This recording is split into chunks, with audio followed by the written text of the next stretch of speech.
Hey Reddit, I'm not sure where to start, but I need advice. My world was turned upside down recently, and I don't know what to do next. I'll try to explain the whole situation as best I can. I've been married to my wife, Sarah, 30, for almost 8 years. We have 2 young kids and what I thought was a happy home life. I never thought this would happen to me. I never thought I'd be here, posting on Reddit about a situation like this.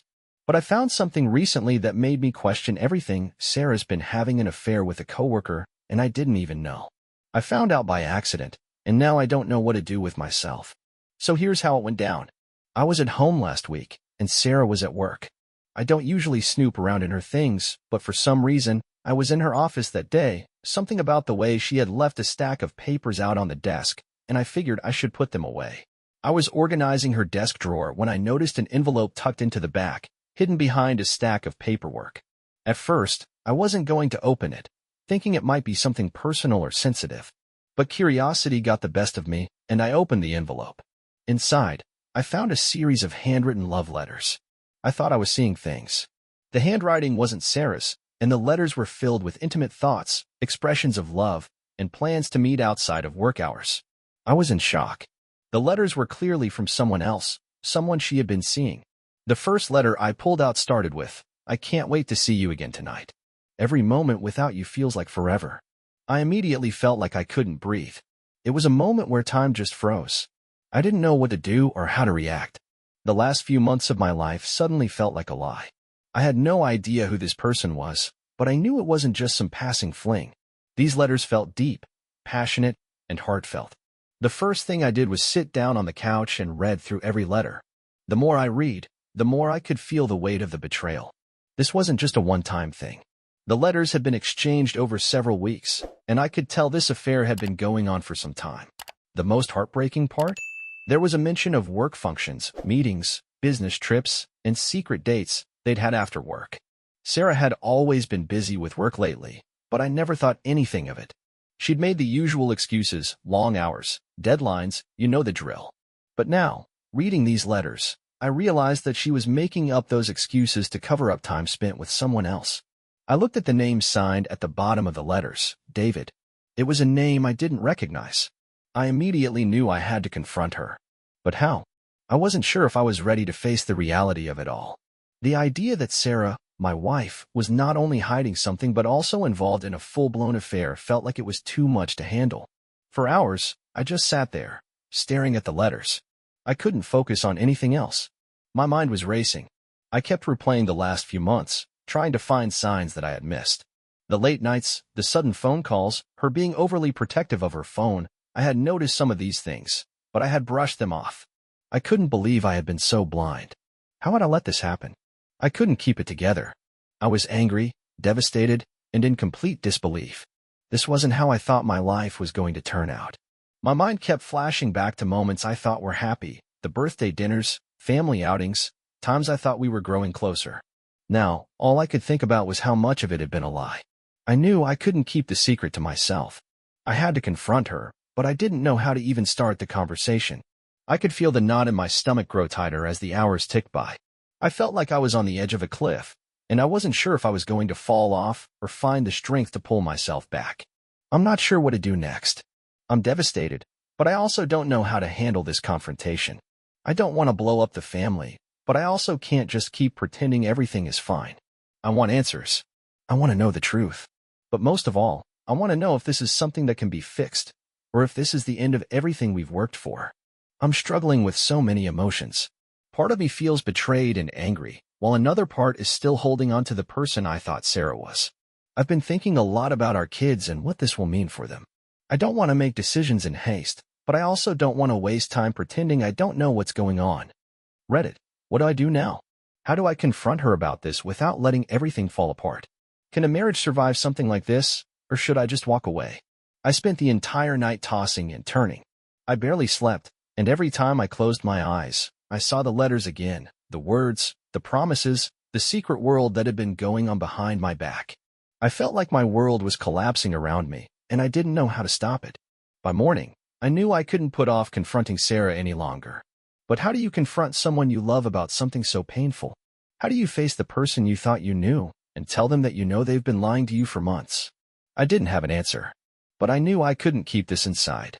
When Sarah walked into the living room that morning, she looked at me, and I could tell something was wrong. I don't know if it was my expression or if she could somehow sense the tension in the room, but she paused in the doorway, hesitant. "Hey, are you okay?" she asked, her voice full of concern. I stared at her for a moment, unsure of how to start. I had so many questions, so much anger, but I knew I couldn't just yell at her. I had to give her a chance to explain. "No," I said quietly, my voice shaking with emotion. "I'm not okay, Sarah. In fact, I don't think I've been okay for a long time." Her eyes widened as she stepped closer to me. "What are you talking about? Is it the kids? Did something happen?" "No," I said, cutting her off. "It's you. It's us. It's the fact that you've been lying to me. For months." The color drained from her face. She took a step back, clearly caught off guard. "What are you talking about?" I didn't say anything. Instead, I reached into my pocket and pulled out the envelope with the love letters inside. I placed them on the coffee table in front of her. I watched as her eyes scanned the letters, then quickly darted back up to meet mine. I could see her face pale as she read the letters. I watched as she absorbed what I had uncovered. It felt like time stood still. I wanted her to explain herself, but at the same time, I wasn't sure if I even wanted to hear the words. What could she possibly say to make this okay? I can explain," she stammered, her voice shaky. "I never meant for you to find those. I never wanted you to see that side of me." I crossed my arms and leaned back, trying to hold it together. "Explain it to me, Sarah. How do you explain this? How do you explain that while I was here, taking care of our family, you were having an affair with a coworker?" Her face twisted with guilt, and she looked like she was about to cry, but I didn't feel sorry for her. I couldn't. "It wasn't supposed to happen," she said quietly. "It just did. We started talking at work. It was harmless at first, but then it became more. He started saying things that made me feel good about myself, things I hadn't heard in a long time. I felt so alone, and I didn't know how to stop. I never thought I'd let it go this far." I felt a wave of anger hit me, but I tried to stay calm. "So, it's my fault that you couldn't stop? You didn't think about how this would affect us? About our kids? About the life we built together?" Her eyes filled with tears as she sat down across from me. I wasn't thinking straight. I was caught up in everything. But I regret it, I swear. I didn't mean for this to hurt you. I never meant for you to find out this way. I couldn't hold it in any longer. "You didn't mean for me to find out? How else was I supposed to find out? Do you really think I wouldn't notice? Do you really think I wouldn't see the signs?" She didn't answer. She just looked down at her hands, too ashamed to meet my gaze. "I loved you, Sarah," I said, my voice breaking. "I trusted you. And now everything's a lie. I don't even know who you are anymore." The room fell silent. The only sound was the quiet hum of the air conditioning. I was filled with so many questions I didn't even know how to ask. I had to know everything. I needed to know when it started, how long it had been going on, and whether this was something she truly regretted or just a mistake she didn't want to own up to. "So when did this start?" I asked, my voice low. "When did this affair begin?" She hesitated for a moment, then answered in a small voice. "It started about 5 months ago. We had a couple of late nights at work, and one thing led to another.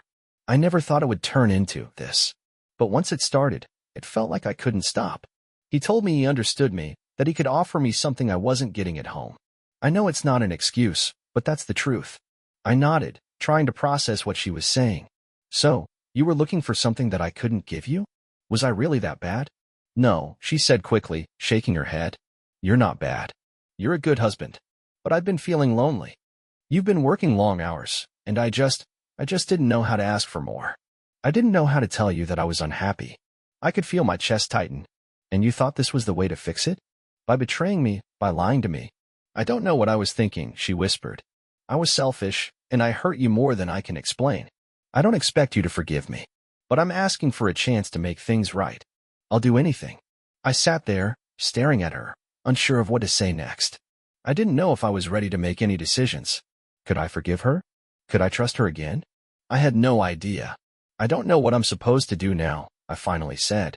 "I can't just forget this. I don't even know if I want to try. You've broken my trust, and I don't know how to rebuild it." She nodded, tears streaming down her face. "I understand. I don't expect you to forgive me right away. I know it will take time. But I love you, and I want to prove that to you. I'll do anything to make this right. But I need you to give me a chance." I didn't know if I could. I didn't know if I could ever look at her the same way again. But I also wasn't ready to throw away everything we had. I needed time. I needed space. I needed to figure out if I could move past this. After the confrontation, things between Sarah and I were anything but easy.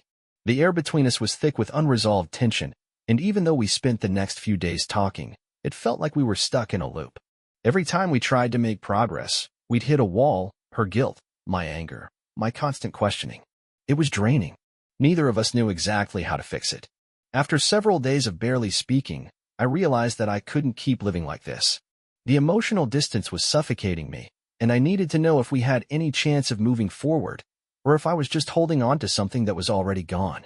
I decided to sit down with her, to have a real conversation, to find out where we stood. We agreed to meet at a coffee shop, away from the house, just the two of us. I knew it was important to have this conversation outside of our home, where all of our memories and our family life lived. I wanted a neutral ground, a place where we could talk honestly, without the distractions and the ghosts of our past hovering over us. Sarah, I began, my voice shaky but determined, I don't know if we can fix this, but I need to know if you're really committed to making it right, to changing. I need to know if you're going to fight for us, for our marriage, or if I'm just going to be another chapter in your life that you'll walk away from when things get tough. Her eyes filled with tears, and she reached for my hand. I'm committed, more than you'll ever know. I've made the biggest mistake of my life, and I would give anything to go back and undo it, but I can't. All I can do is try to prove to you, every single day, that I'm willing to fight for you, for us. I looked into her eyes, searching for any sign of honesty, any glimmer of hope. But how do I trust you again? How do I believe anything you say after everything? Her voice broke as she spoke, and I could see how much pain she was in. I don't know if I can make it right, but I'm willing to do whatever it takes. I know I've hurt you, and I'm not asking for your forgiveness now. But I need you to know that I'm here. I'll do the hard work. I'll be transparent. I'll prove to you that I'm not the same person I was. For the first time in a while, I didn't feel like we were just talking in circles. There was something real in her words, something raw and vulnerable. But still, the doubt lingered in the back of my mind. Could I forgive her? Could I ever trust her again? Could we rebuild from this? We agreed to take things one step at a time. No more lies, no more secrets. She promised to be fully transparent and to cut ties with anyone from her past who might cause any more distrust. I didn't know if it would work, but I was willing to try. Over the next few weeks, things weren't easy. I kept asking myself the same questions over and over again. Do I love her enough to forgive her? Can we ever truly rebuild what was broken?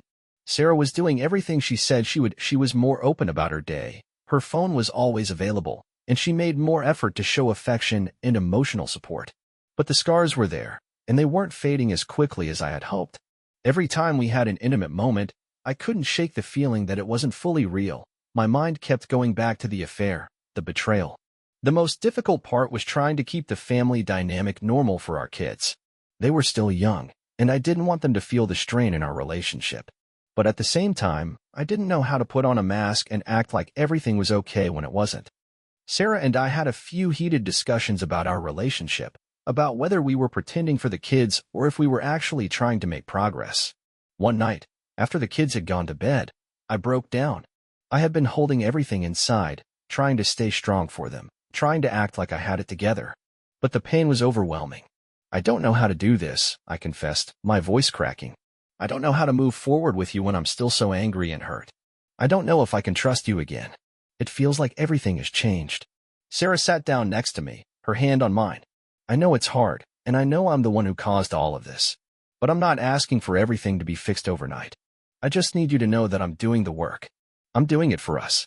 And I'm sorry, from the bottom of my heart. Her words were genuine, but the anger in my chest didn't subside. It was like the wound was still fresh, and no matter how hard she tried, I wasn't sure if I could ever fully heal. We decided that we needed to continue therapy, both individually and together, because we couldn't fix this alone. About 2 months into our rebuilding process, things took a small but important turn. I had started to feel like I was slowly coming to terms with everything. Sarah was still doing the work, and I was starting to see the person I married again. Not fully, but glimpses of her. The effort was there, and I could tell that she was trying to rebuild our relationship from the ground up. But then, one day, something unexpected happened. I found a message from David on Sarah's phone. It wasn't an affair message. It wasn't even about anything intimate. But seeing his name pop up again made my stomach churn. I had no idea why I had the urge to look, but I did. The message was a simple work-related note, nothing scandalous, but the sight of his name sent a wave of panic through me. I handed the phone to Sarah, feeling my anxiety spike. "Why is David still contacting you?" I asked, trying to keep my voice steady. She looked at the message, then back at me, a soft sigh escaping her lips. "It's nothing, I promise. He's just checking in about something from work. But I understand how seeing his name again must make you feel. I don't want to hide anything from you anymore." I could see that she was being open, that she wasn't hiding anything, but the feeling of insecurity crept back in. "Can I trust you, Sarah?" I asked, my voice barely a whisper. "Can I really trust that you're not hiding something?" She took a deep breath, reaching for my hand. "Yes, you can. I know it takes time. I know it's hard. But I'm here. I want this. I want us. Please, don't give up on me yet." For the first time in weeks, I actually felt a glimmer of hope. Maybe, just maybe, we could make it. It's been several weeks since the incident with David's message, and honestly, things are still in flux. The trust, the hurt, the anger, everything is still there. It's like living in a constant state of uncertainty. On the one hand, Sarah is doing everything she can to show that she's committed to making this work. On the other hand, every time something triggers those old feelings, I wonder if I'm really ready to let go of the past. Sarah's been going above and beyond to prove that she's serious about us. She's been more transparent, and she has genuinely put in the effort to repair our relationship. She's opened up about her emotions, taken responsibility for her actions, and has even agreed to let me access her phone anytime I need to.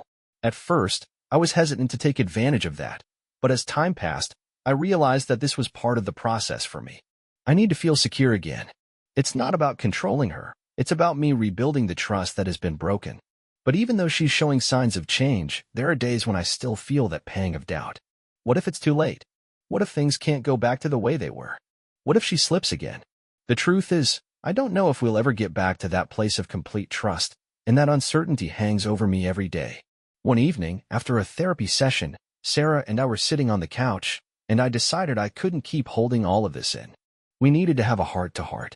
"Sarah," I said, my voice quiet but firm, "I need to talk about something that's been bothering me. And I don't want to keep brushing it under the rug." She looked at me, her face filled with concern, waiting for me to continue. "Of course," she said gently. "I've been trying really hard to move forward," I began, my mind racing as I spoke. "I'm trying to give us a chance, but I feel like I'm walking on eggshells.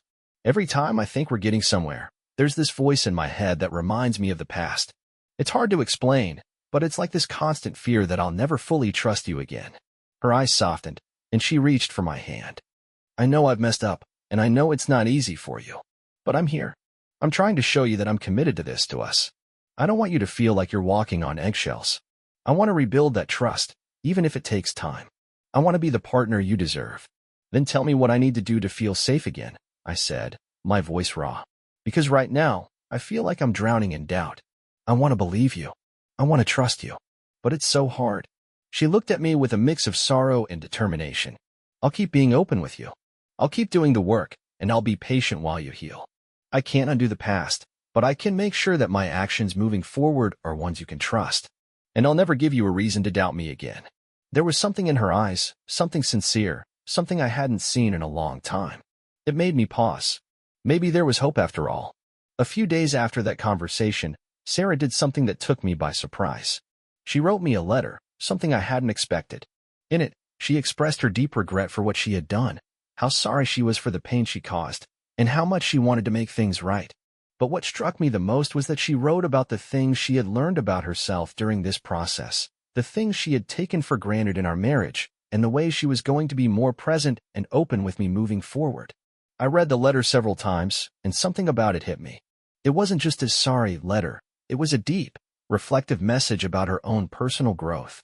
It showed me that she was taking this seriously, that she understood the depth of the damage and wasn't just going through the motions to get me to forgive her. It didn't erase what had happened, but it was a sign of real change. Slowly, I began to feel like maybe, just maybe, there was a way forward. But of course, just when I thought we were making progress, something happened that sent me into a spiral again. One afternoon, while Sarah was out running errands, I was cleaning the kitchen when I found something I wasn't prepared for. I opened a drawer in the kitchen and found a small notebook. It was something Sarah had never mentioned, and I immediately opened it, curiosity taking over. Inside, I found more handwritten notes, this time, not from David, but from Sarah herself. The notes weren't romantic in the same way the letters had been, but they were clearly about her affair. They were filled with notes on how she felt trapped in our marriage, how she couldn't leave me because of the kids, but how she was struggling emotionally. The thing that hit me the hardest, though, was that she had written about her guilt, how torn she was between what she had done and how much she still loved me. I couldn't believe it. After all the progress, after everything she'd said, I found this. It was like a punch in the stomach, and it left me feeling betrayed all over again. That evening, I sat Sarah down and showed her the notebook. Her face went pale when she saw it. "I don't understand," I said, my voice shaking with anger and hurt. "We've been working on this. You've been saying you're doing the work, that you're open and honest with me. But you've been keeping this from me? Why?" She lowered her head, ashamed. "I'm sorry," she whispered. "I didn't want to keep it from you. But I've been feeling conflicted, guilty for everything I did, but also torn because I still love you." I didn't know how to explain all of that. I didn't know how to put it into words. "You didn't think I needed to know?" I asked, struggling to keep my voice steady. "You didn't think I needed to hear that part of your struggle?" "I was scared," she said, finally looking me in the eyes. "I didn't want to make things worse. I thought I could keep it buried, but I see now that I've just been hiding from the truth. And that's not fair to you. I can't keep doing this." I was speechless. For a moment, I just sat there, staring at her. I had come so close to believing that we were moving forward, but the setback was a tough blow. Could we ever move past this? Could we ever get back to a place where I felt like we were truly a team again? The days after finding Sarah's hidden notebook were some of the hardest I've faced in this entire process. I had let my guard down. I had allowed myself to believe that maybe we were on the road to recovery. But finding that notebook, seeing Sarah's words, her emotions still so tangled up in guilt, longing, and confusion, made me feel like we were back at square one. I tried not to react immediately. I didn't want to make any rash decisions in the heat of the moment. I needed to process what I was feeling and figure out what I wanted. But every time I thought about it, I felt like I was suffocating. It was like I had been standing at a crossroads, wondering which path to take, and now, I wasn't sure which direction was the right one. That evening, after we'd had a difficult conversation about the notebook, we both sat in silence. The house was eerily quiet, the weight of our emotions filling the space between us. Sarah had apologized again, insisting that she never meant to hurt me and that her guilt had been clouding her judgment. She claimed that she had kept the notebook as a way to process her feelings, because she felt so overwhelmed and hadn't realized how damaging it would be to me. "I thought if I just kept everything inside, I could make it work," she said, her voice barely above a whisper. "But I see now that I've only pushed you further away. I never should have kept this from you. I thought I could handle it, but it's been eating at me." I didn't know how to respond. I didn't know if I should be angry, sad, or just numb. I was exhausted. My heart was torn between the person I used to know and the stranger who had hurt me. But that night, instead of an argument or another breakdown, we decided to go to bed quietly, without saying much more. But sleep didn't come easily. My mind kept racing. I couldn't stop thinking about what had happened and about the crossroads I was standing at. Could I ever truly forgive her? Could I ever trust her again? Or had she crossed a line from which there was no return? The next morning, we woke up to the same tension in the air, but this time, something had changed. I couldn't stay stuck in this limbo anymore. I needed answers. I needed clarity. The emotional weight of the situation had been hanging over me for too long, and I realized that if I was going to make any decision, I needed to fully understand where I stood. I sat down with Sarah in the living room, and this time, I was determined to ask the tough questions. We needed to get to the heart of things. "Sarah," I began, my voice steady but serious, "I've been thinking a lot, and I need to know the truth, the full truth. You've apologized. You've made promises, but I still don't know if I can trust you. I need to know what this affair meant to you. What did you get out of it? Was it just an escape, or did you feel something for him?" Her eyes filled with tears again, but this time, I wasn't about to look away. I needed honesty. "I don't know what I was looking for," she said, wiping her eyes. "I was feeling disconnected, lonely, and I let myself be pulled into something I didn't expect. At first, it was just talking to David. He was someone I could vent to. But as we got closer, I realized I wasn't just talking to him. I was depending on him. And when things started to go wrong between us, I didn't know how to fix it. I wasn't thinking about how much I was hurting you. I was thinking about myself and my own emptiness." Her words hit me like a ton of bricks, and for the first time in a long time, I saw a flicker of the woman I used to know. She was being raw with me, admitting that she had hurt me, but also admitting her own emotional struggles. It wasn't enough to erase everything, but it was a step toward the truth I needed. I don't know how we got here, but I don't want to lose you, she continued. I've hurt you so much, and I hate myself for it. But I'm here now. I want to fix this, and I'm willing to do anything it takes. I'm not asking for your forgiveness right away. I just want to show you that I can be the person you need. There was sincerity in her voice, but the question still lingered in my mind. Could I trust her again? The damage was done. The emotional pain had already left its mark on me, and no matter how much she apologized, I knew it wasn't going to be easy to rebuild what we had. I spent the next few days thinking about everything, what Sarah had said, what I wanted for myself, and what was best for our family. The pain of the betrayal still lingered in the background of every thought, but I also realized that I didn't want to make any decision in haste. I needed to take my time. I didn't want to rush into a choice out of anger or fear. After a long discussion with my therapist, I realized that moving forward wasn't about forgetting the past. It was about choosing whether or not I could trust her again. Could I forgive her, knowing that it would take time to heal? Could I rebuild, even though the past was still so fresh? The hard truth was that I wasn't sure. I wasn't sure if I could fully heal from this. But I wasn't ready to give up on her just yet. I still loved her, despite everything, and part of me wanted to believe that we could move past this. So we made a decision together. We continue therapy, work on rebuilding our communication, and take it one day at a time. There were no guarantees. There was no quick fix. But I was willing to try. We were both committed to making it work. But whether or not it worked in the long term, only time would tell. A few weeks had passed since Sarah and I made the decision to keep working on our relationship. We had set new boundaries, continued therapy, and spent more time talking about our feelings. For the first time in a while, I felt like we were really communicating. But despite the effort, I couldn't shake the constant doubt. Every little thing she did, every gesture, every time she went out for errands or spent time away from me, it all made me question if I could trust her again. She was doing everything right. She was being transparent, keeping her promises, and showing me more love and affection than she had in months. But something in the back of my mind kept reminding me of the affair. There was a moment when she was on her phone, casually texting someone, and I felt that familiar pang of insecurity. I told myself it was probably nothing, but I couldn't ignore the feeling. It wasn't that I didn't trust her efforts, it was the constant reminder that she had betrayed me once, and now every action felt like a potential repeat. I had this recurring image in my head of Sarah and David together, sharing those intimate moments, those love letters. It felt impossible to shake it off, no matter how much Sarah reassured me.